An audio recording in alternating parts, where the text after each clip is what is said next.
There are certain men throughout history who never should have succeeded. Men who were outnumbered, outmatched, under-equipped. Men who, on paper, should have died early and been forgotten. But they didn't. Instead, they became legends. Not because they were the strongest, not because they were the smartest, not because they had better weapons or more allies. They had something else. A secret mental discipline that made them terrifying to face and impossible to stop. Today, I'm going to teach you that discipline. But first, you need to meet the people who mastered it. Chapter 1. The Calm Killer. Hannibal Barca. In 218 BC, a Carthaginian general named Hannibal Barca stood at the base of the Alps with an army that had no right to exist. 37 war elephants, 60,000 soldiers, freezing winds, impossible terrain. The Roman Empire expected him to turn back, surrender, or die. Instead, Hannibal did something that confused every historian who ever studied him. He didn't panic, not once, as his own generals trembled, as soldiers deserted, as elephants collapsed from the cold. Hannibal remained calm, watching, thinking,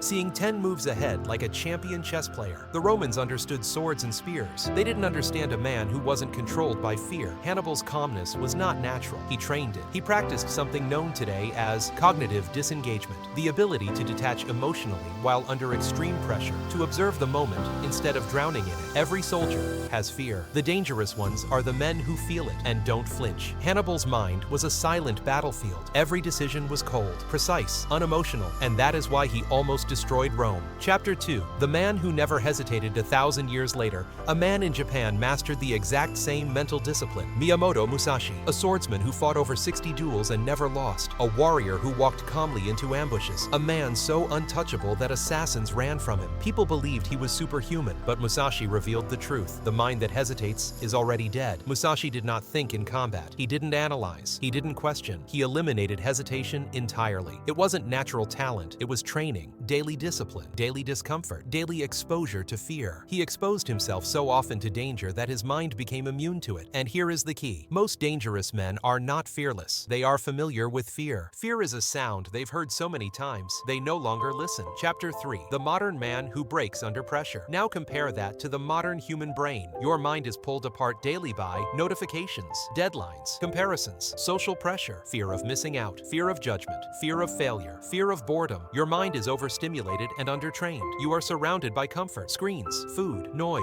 entertainment. But comfort destroys sharpness. You face no real danger, yet your brain panics when a text message arrives, someone leaves you unread, a stranger judges you, a task becomes slightly uncomfortable, your room is too quiet. Your thoughts get too loud. Musashi had to master his inner world to survive. You must master yours to avoid drowning in it. Because here is the truth. Modern people are not weak. They are overstimulated, and overstimulation creates panic, hesitation, and fear. But the same discipline used by dangerous men throughout history works even better today. Chapter 4. The principle that made these men unstoppable. After studying dozens of warriors, generals, martial artists, spies, and modern-day special operators, psychologists found one shared habit. They train the mind before the moment. Not during, not after, before. Dangerous men don't rely on motivation. They rely on mental conditioning. They rehearse situations mentally until the real moment feels familiar. This training has a modern psychological name: stress inoculation, training, sit exposure, adaptation, control. The more often you face discomfort voluntarily, the less it controls you. This is why samurai meditated in freezing water. Spartans trained with hunger. Navy SEALs simulate drowning. Boxers get hit thousands of times. Snipers sit motionless for hours. They are not training their bodies. They are training their response to pressure. Your brain cannot panic in a situation that feels familiar, and dangerous men make everything familiar. Chapter 5. The modern student, Elias. Now let me introduce you to Elias, a 21-year-old who felt like his mind was collapsing. He wasn't fighting wars. He wasn't climbing mountains. He wasn't battling empires. He was just trying to study, to work, to focus. But every time he tried, he felt overwhelmed. Emails, group chats, assignments, deadlines, anxiety, noise. He lived in a constant state of panic, a battlefield of unfinished thoughts. One night, after a failed attempt to study, he slammed his laptop shut and whispered, "Why can't I handle anything?" But the real question was, why was Elias's mind shattering under pressure that ancient warriors would have ignored? The answer is simple. Elias had never trained it. He spent years strengthening his body, but never strengthened the part that actually controls everything, his mind. That night, Elias discovered something. A documentary about Musashi, then Hannibal, then Marcus Aurelius, then modern special operators discussing mental control. He realized something shocking. These men were not born exceptional. They trained their mental response to stress. And so, Elias decided to follow the same path. Chapter 6. Elias begins the training. The next morning, Elias woke up before sunrise, not because he was disciplined, but because he was desperate. He sat at his desk and asked himself, what did all these dangerous men have in common? Not talent, not genetics, not strength. It was something deeper. The ability to stay calm in chaos, the ability to detach under pressure, the ability to choose thought instead of reaction. So Elias created a ritual, one inspired by warriors across history, a ritual that would eventually change him completely. He called it the Silence Protocol, the same foundation used by samurai, Roman generals, Stoic philosophers, elite snipers, intelligence agents, Navy SEALs, and some of the most feared men in history. It starts simple. Sit, breathe, observe, do nothing. At first, Elias laughed out loud. This is stupid, he whispered, but 10 seconds later, his mind screamed, his phone buzzed, thoughts popped, his legs felt restless, his chest tightened. He couldn't even sit in silence for 1 minute, and that's when he realized his weakness wasn't physical, it was mental. He wasn't fighting boredom, he was fighting addiction. Addiction to stimulation, addiction to noise, addiction to escape. Silence exposed the truth, and truth always feels painful at first, but Elias stayed,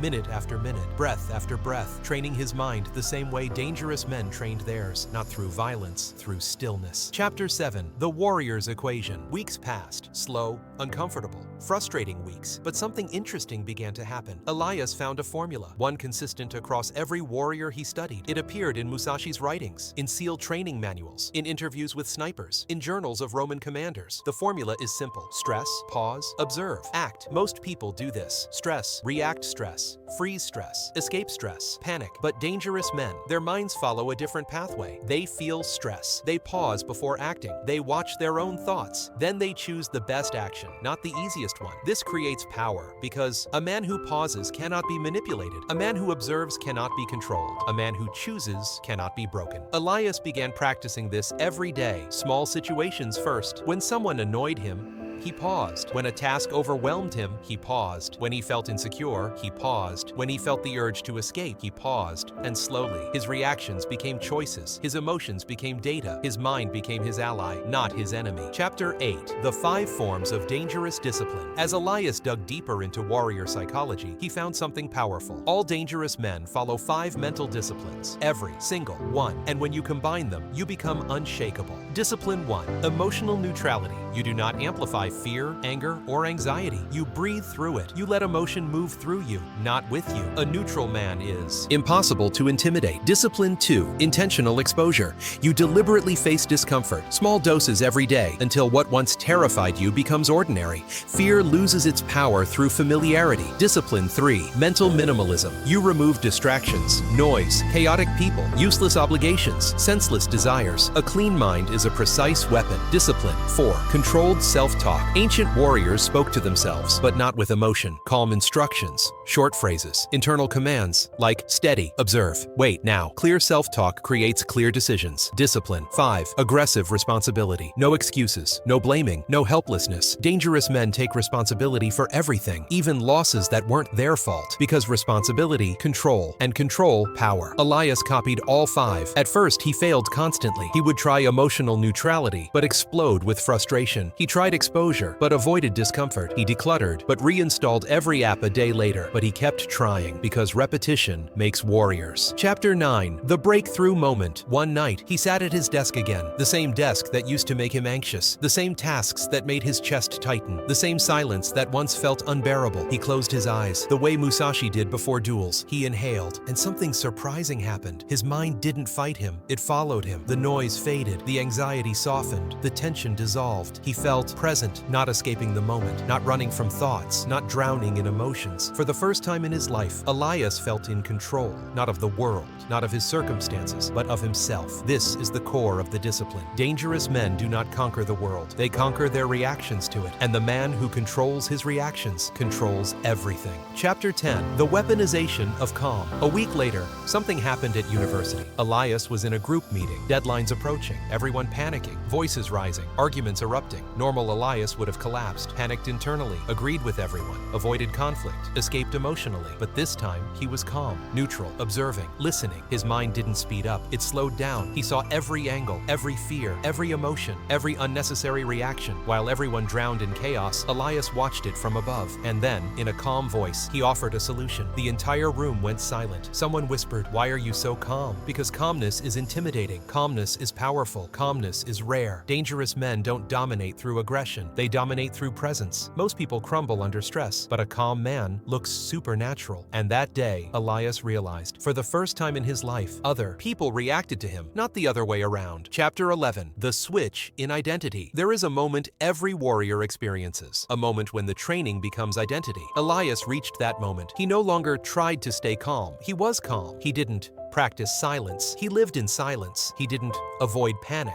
Panic no longer found him. He had become someone new, someone he never thought he could be. And the transformation had nothing to do with strength, IQ, or confidence. It came from building the same mental discipline used by Hannibal, Musashi, Marcus Aurelius, SEAL operators, DoD spies, elite martial artists, and modern high-performance leaders. Men who changed history or changed the outcome of every room they walked into. Men whose minds were sharper than swords. Chapter 12. The test life always gives you. Transformation is never complete without a test. Life always checks whether a man is who he claims to be. For Elias, the test arrived on a rainy Thursday afternoon. He had just finished class when a message popped up on his phone. "We need you. It's urgent." It was his younger sister. Her voice message followed. Shaking, confused, terrified. "They kicked me out of the office. I think I'm being fired. I don't know what to do." Her words came fast, panicked, unfiltered, and for a moment, Elias felt something he hadn't felt in months. Pressure, fear, the instinct to panic. But then he breathed. His training activated. The noise in his head quieted. Stress, pause, observe, act the warrior's equation. He answered the call calmly. "Stay where you are. I'm coming." No fear in his voice, no panic, no rushing, just presence. When Elias arrived at the office, he found his sister trembling near the entrance, people staring, whispers spreading, chaos swirling around her. She said, "What do we do? What do we do?" Elias didn't react emotionally. He didn't mirror her panic. He didn't absorb her fear. He observed the situation, like a sniper scanning a battlefield. Then he acted, not loudly, not aggressively, but with certainty. He walked inside, asked calmly to speak with the manager, and listened before responding. Zero emotional leakage, zero defensiveness, zero instability. He wasn't loud, he wasn't violent, he wasn't intimidating. His calmness was the intimidation. His stillness carried authority. His presence controlled the room. Within minutes, the misunderstanding was resolved. His sister kept her position. The panic dissolved. She looked at him with wide eyes. "How are you so calm?" Elias didn't answer, because some transformations can't be explained. They can only be lived. Chapter 13. What makes a man dangerous? Walking home in the evening rain, Elias realized something profound.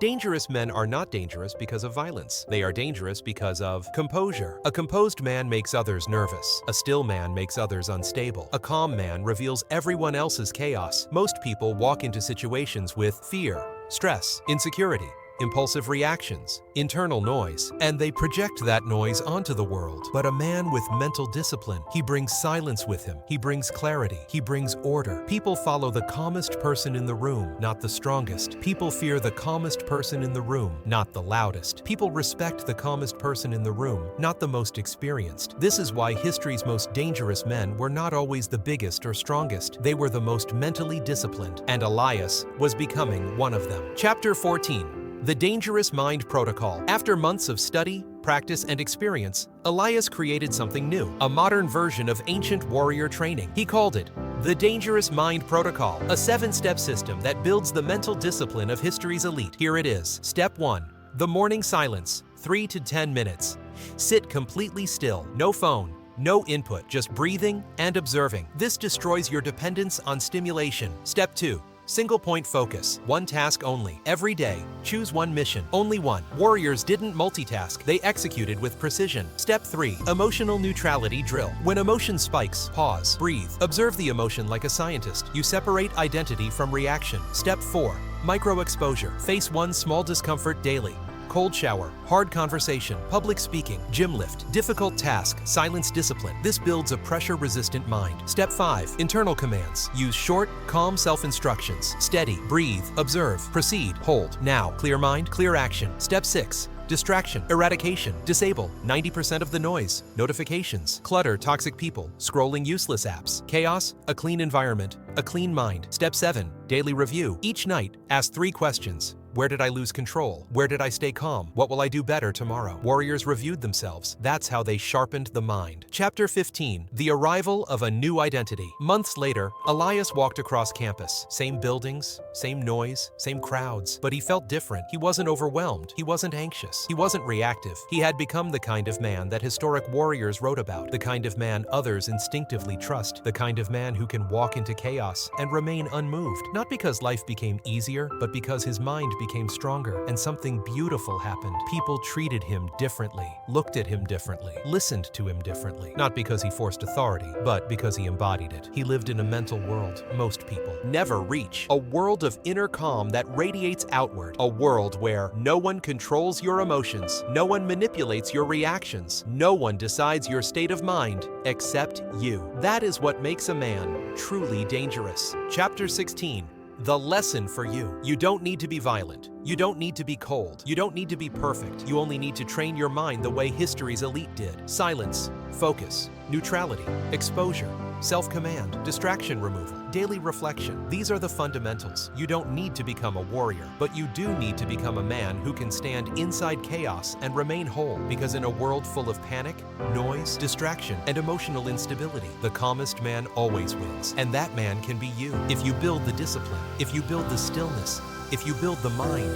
If this opened your eyes, the next video will take you even deeper. Stay disciplined, stay dangerous, and I'll see you in the next one.